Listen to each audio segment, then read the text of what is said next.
നമസ്കാരം, പ്രവാസി മലയാളിയിലേക്ക് ഏവർക്കും സ്വാഗതം.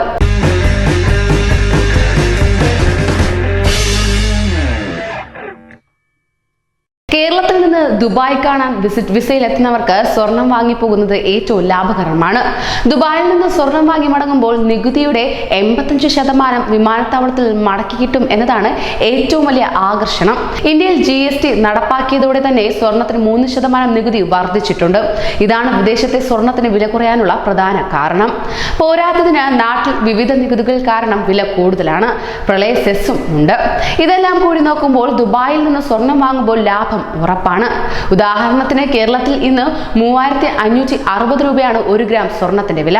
അതേസമയം ദുബായിൽ ഇന്നലെ 169.50 ദിർഹവും ഏകദേശം 3268 ഇന്ത്യൻ രൂപയ്ക്ക് തുല്യമായ തുകയാണിത്. അതായത് നമ്മുടെ നാട്ടിൽ 1 ഗ്രാം സ്വർണത്തിന് 3560 രൂപ കൊടുക്കേണ്ടി വരുമ്പോൾ ദുബായിൽ അത് 3268 രൂപയാണ്. ഇവിടെ നികുതികളും പ്രളയ സെസ്സും കൂട്ടി സ്വർണ്ണവില മുന്നോട്ട് കുതിക്കും. എന്നാൽ ദുബായിൽ സ്വർണം വാങ്ങുമ്പോൾ കൊടുക്കുന്ന നികുതിയുടെ 85% എയർപോർട്ടിൽ വെച്ച് തന്നെ തിരികെ ലഭിക്കും. ഇതിനായി ഒരു ഫോം സ്വർണം വാങ്ങുമ്പോൾ തന്നെ പൂരിപ്പിച്ചു നൽകണം എന്നേ ഉള്ളൂ. ഇതും കൂടി കണക്കിലെടുക്കുമ്പോൾ 10%-ലധികം തുകയുടെ ലാഭം ഉണ്ടാക്കാനാകും. കേരളത്തിലാണെങ്കിൽ സ്വർണ്ണവില കഴിഞ്ഞ 3 മാസത്തെ ഏറ്റവും ഉയർന്ന നിരക്ക് രേഖപ്പെടുത്തിയത് കഴിഞ്ഞ ദിവസമാണ്. ഇനിയും വില മുകളിലേക്ക് തന്നെ എന്നാണ് സൂചന. വില കൂടുതലാണെങ്കിലും സുരക്ഷിത നിക്ഷേപം എന്ന നിലയിൽ കൂടുതൽ ആളുകൾ സ്വർണം വാങ്ങാൻ എത്തുന്നുമുണ്ട്. ഇത് മാർക്കറ്റിൽ സ്വർണത്തിന്റെ ഡിമാൻഡ് വർദ്ധിക്കാൻ കാരണമാകുന്നു.